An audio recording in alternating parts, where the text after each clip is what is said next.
Welcome to the first ever Cookie Smackdown, where you, the audience, picks the winner. And today's challenges are Hanielas wing, none of your business, and Montreal Confections wing, don't even think about it.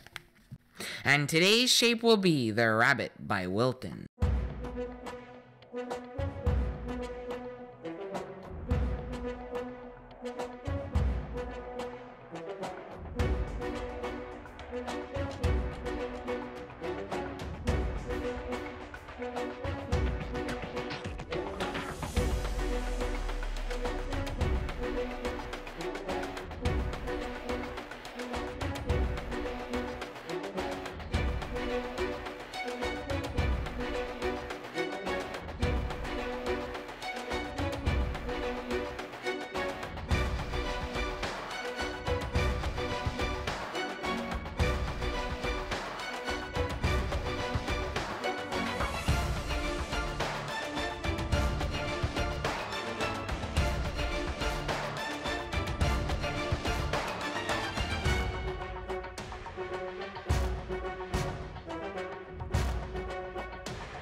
And here they are, finished cookies. I think they both turned out really great.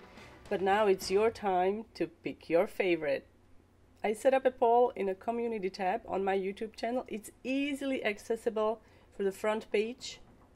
You can see it there, and I'm also going to include a direct link to the poll in the description box under this video and also in a comment section.